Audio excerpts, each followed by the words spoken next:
are the craziest moments in F1 history. Oh, we got the fuel hose on Kovalainen's car. Oh, there was a fire in the pit lane as well. And there's Lewis Hamilton slewing into the wall. And oh dear, Roman Grosjean. And first, we got the moment when someone invaded the track mid-race.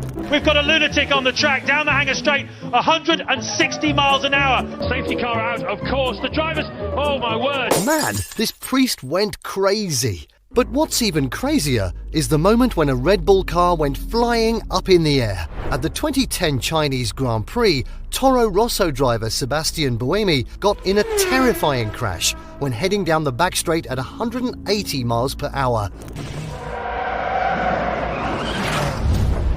Luckily, Buemi escaped the crash and nothing major happened. But we can't say the same for the crash in Monza, because that was pretty crazy.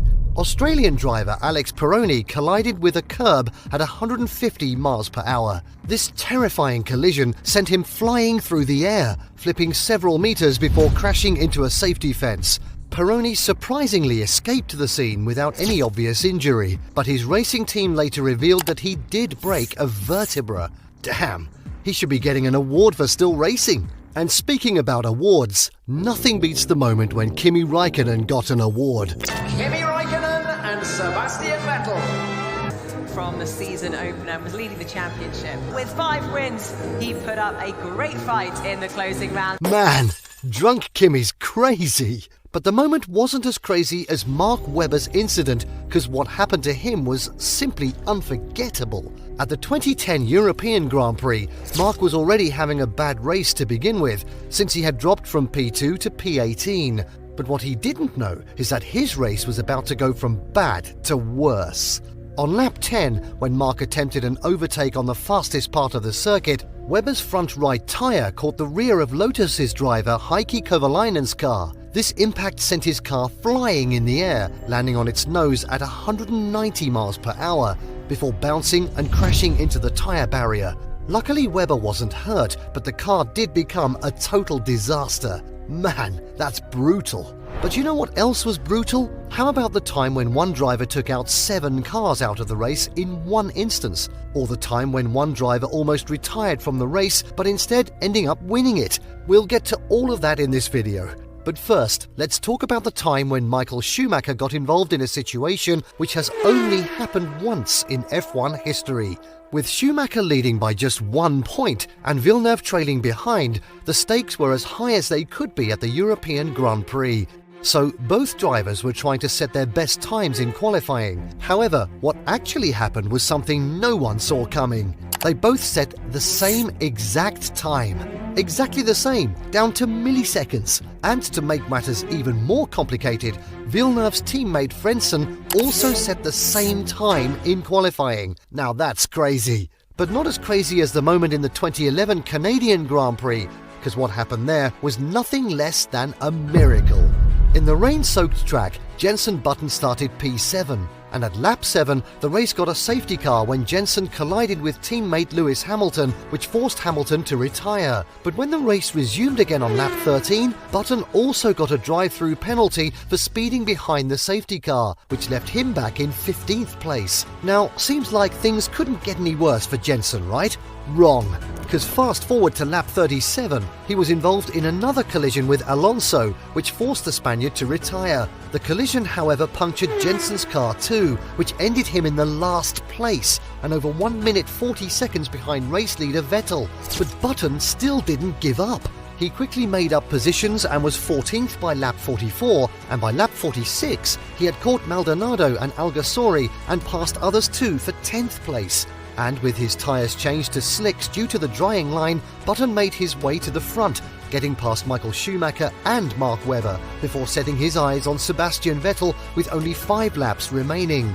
On the final lap, Vettel had a 0.9 second lead and seemed like he was about to win, when suddenly Vettel made a costly error at turn 6. He ran wide, causing his RB7 to spin under pressure just halfway through the final lap, which allowed Button to overtake and win the race. From last position to first. Now that's some comeback story. I think it just shows that you should never give up in this sport. Everything went wrong up until when I won the race.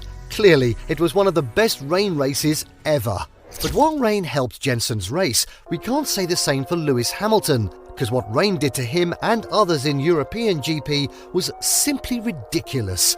After the start of the race, Nürburgring suddenly got hit by a huge rainstorm, and soon it became so unbearable that drivers couldn't even control their cars anymore. Jenson Button was the first to spin off the track. Then there goes Lewis Hamilton, then Adrian Sutil, then Nico Rosberg, Scott Speed, and Vitantonio Liuzzi.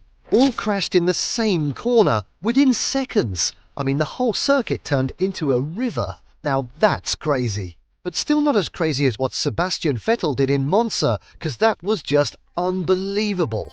Before the 2008 Italian Grand Prix, Sebastian Vettel had only taken 19 points in his F1 career while lining up for the Scuderia Toro Rosso racing team. But what he did in Monza changed everything. 21-year-old Vettel stunned the world by claiming the pole position for the Toro Rosso STR3 team. But that wasn't the most spectacular thing to happen at the race weekend, because the German driver also won the race, finishing a resounding 12 seconds ahead of Heikki Kovalainen's McLaren. It was a true underdog story, because not only was it Vettel's first win, but also the small racing team's first ever win in Formula One. Even Toro Rosso's team principal couldn't believe it. "It's just unbelievable," Sebastian wrote something into Formula One history today. "We also dream of a podium, and the first podium is P1 in Monza, the most amazing racetrack in the world." Damn.